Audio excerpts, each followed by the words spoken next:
تو ہم نے ایک ٹی وی کی تار نکالی, ڈسکنیکٹ کیا, چل رہا تھا ٹی وی بالکل ٹھیک ٹھاک تھا, اور اسے ہم لے گئے ٹی وی کے میکینک کے پاس. تو ہم نے کہا یار پتہ نہیں کیا ہو گیا, خراب ہو گیا, اسے ذرا چیک کریں. اس نے بہت تھوڑی دیر اس کو چیک ویک کرنے کے بعد کہا کہ اس کی آئی سی اڑ گئی ہے اور اس پہ 13,000 روپے لگیں گے. حالانکہ وہ میکینک ہے, وہ ظاہر جانتا تھا کہ صرف ایک تار ڈسکنیکٹ ہوا ہے. اسی طرح فریج کا ہم نے ایک تار ڈسکنیکٹ کیا, فریج والے کے پاس لے گئے, فریج والے کو کہا یار دیکھو یہ تو چلتے چلتے بند ہو گیا. اس نے بھی بہت میٹر لگائے, اس کو پسینے میں شرابور کہنے لگا اس کا کمپریسر اڑ گیا ہے اور اس پہ 18,000 روپے لگیں گے. پھر ہم نے سب سے دلچسپ چیز کی کہ ایک موٹر سائیکل کا ٹیوب خریدا, ٹائر کا نیا, برانڈ نیو, اسے ٹائر میں ڈالا اور پنکچر والے کے پاس لے گئے. تو ہمارا جو بندہ تھا, جو رپورٹر تھا, جو خفیہ کیمرے سے ریکارڈنگ کر رہا تھا, اس نے کہا یار میں پانی پی کے آتا ہوں, ذرا دیکھنا اس کے پنکچر.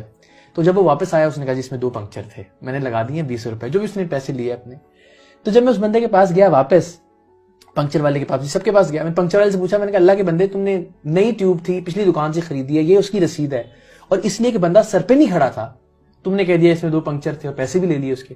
تو کہنا ہنسنے لگ گیا, کہتا ہے سر میں 4 بھی تو نکال سکتا تھا, میں شکر کرے میں نے صرف 2 ہی نکالے ہیں پنکچر اس میں سے.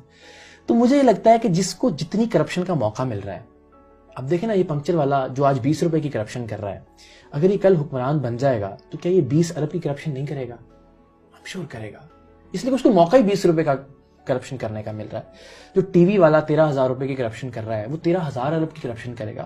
تو مجھے لگتا ہے کہ جب یہ قوم ٹھیک ہوگی نیچے سے, جب ہم حلوے کی پلیٹ پہ ووٹ نہیں دیں گے, جب ہم بریانی کی پلیٹ پہ بکنا چھوڑ دیں گے, جب ہم قیمے والے نان پہ اپنی بولی نہیں لگائیں گے, تب حکمران بھی ٹھیک آئیں گے, تب حکمرانوں کے فیصلے میں بھی. تو ہم توقع یہ کرتے ہیں کہ جی لیڈر ٹھیک آ جائے گا تو قوم ٹھیک نہیں ہوگا. ایسا ہمارے پنکچر والے کو ٹھیک ہونا پڑے گا, ہمارے عالم دین کو ٹھیک ہونا ہوگا, ہمارے صحافی کو ٹھیک ہونا پڑے گا, ہمارے وکیل کو ٹھیک ہونا پڑے گا, ٹی وی کا میکینک صحیح ہوگا. سب لوگ جب کرپشن کر رہے ہیں اور ہم یہ توقع کریں کہ جی ایک لیڈر پورے ملک کو بدل دے گا, سوال ہی پیدا نہیں ہوتا. یہ لوگ ٹھیک ہو گئے, انسان بنیں گے, اچھے لوگوں کو لے کے آئیں گے, اور پھر مجھے لگتا ہے یہ نیچے سے اوپر تک کا سفر ہے, اوپر سے نیچے تک کا سفر نہیں ہے. ٹھیک ہے.